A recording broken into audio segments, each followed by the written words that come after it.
Hello friends. Now let us take up the concept number 6, 13.6, overviewing WOOP terminology. So far in this chapter I have explained the characteristics of FOB paradigm as well as WOOP paradigm, and thereafter I explained how WOOP paradigm is superior to FOB paradigm. After understanding the general features of FOB and WOOP conceptually, before entering into the WOOP applications, you must understand the terminology. Terminology is very important. As I told you many times, we cannot ignore concept. Concept is like a blueprint. Without conceptual understanding, if you go for applications, then you cannot get perfect command over that. So first concept, thereafter application. So first let us consider the terminology in detail. As I told you, Python is a true object-oriented programming language, WOOP language. Python program deals only with objects, nothing else.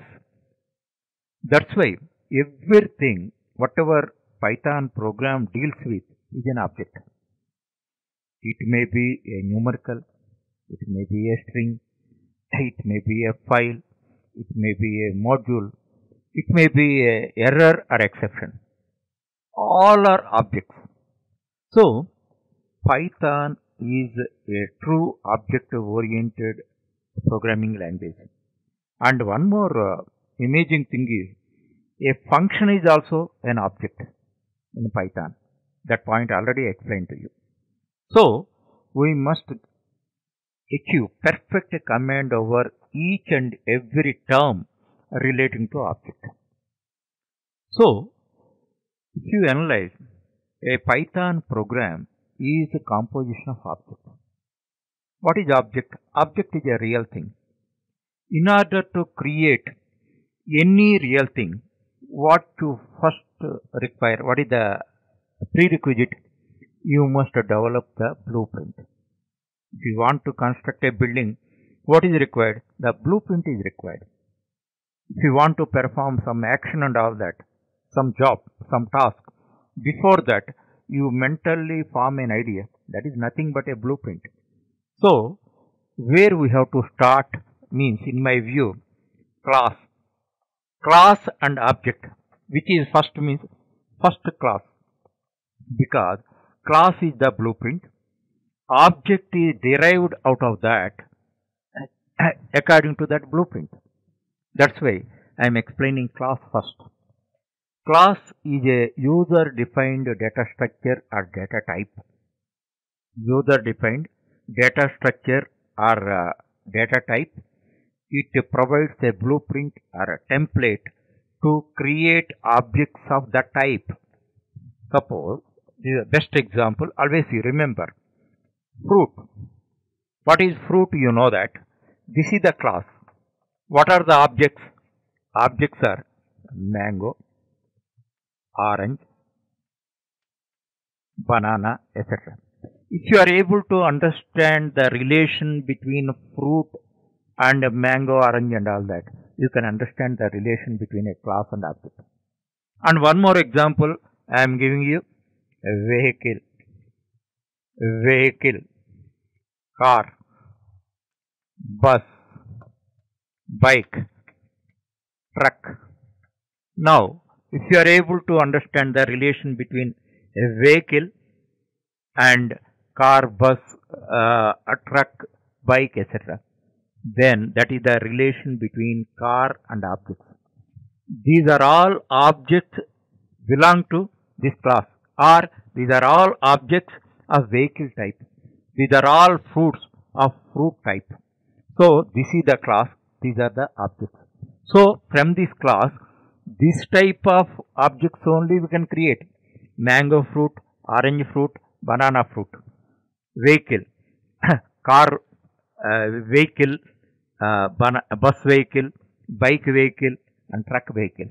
Vehicle type, this is a general type, it is a specific type. And one more thing already I told you, it is abstract. Why abstract?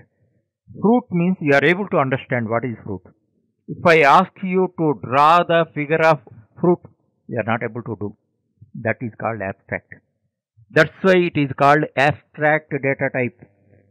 You know that, but you do not know the specification. Now, I am living in a room. You are able to understand, but you do not know what are the specifications of my room. I have a dog. You are able to understand, but dog is having many properties that you do not know. Without knowing that, you are able to understand what is dog. I have a car. You are able to understand what are the properties of my car in our room. Means properties means what is the brand, what is the name, how many seater, what is the color, what is the price, what is the CC, what is the type of fuel. All that you do not know, but you are able to understand what is car. Understand? That's why it is a abstract data type. This is very difficult to understand. However, gradually you can understand. Yeah, abstract data type means class is a blueprint or a template. From that, we can create the corresponding object. Okay. Thereafter, second one, object.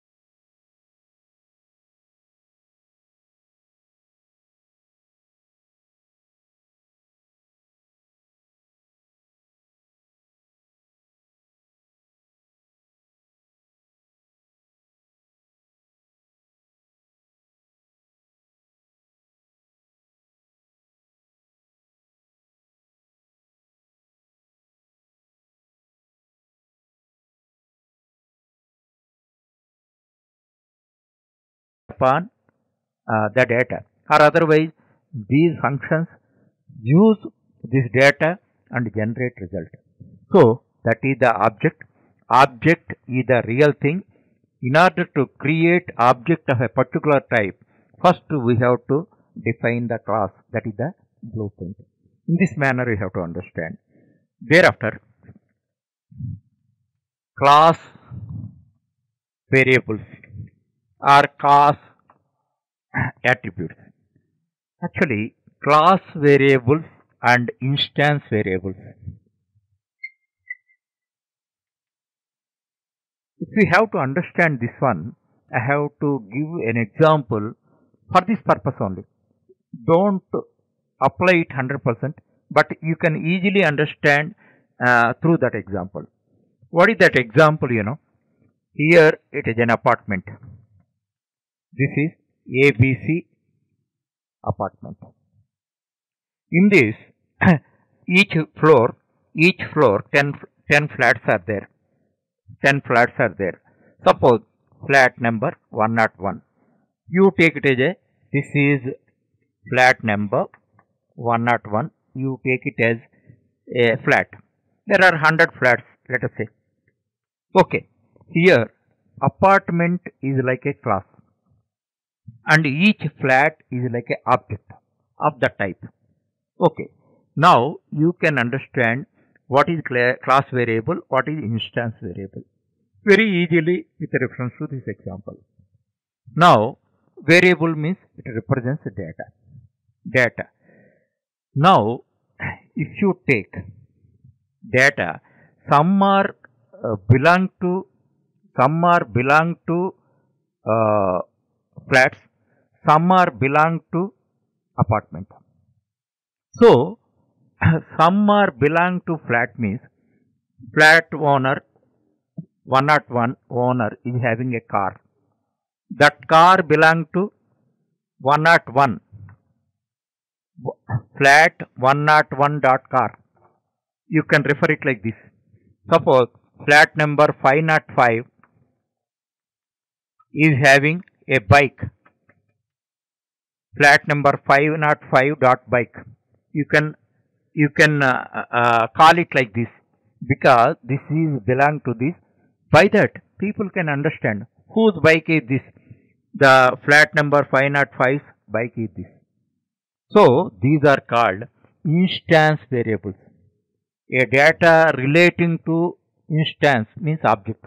Object oriented variables are called instance variables. This is that. And what is class type variable? Actually, these are belong to individual flat owners. Some properties are there. Those are belong to entire apartment. What is that? Just some example. A generator is there. A power generator is there. That is not belong to any flat. That is belong to apartment. So, how you mention it? ABC apartment dot generator. ABC apartment dot lift. These are not belong to individual flats. And these are being used by all flat owners commonly.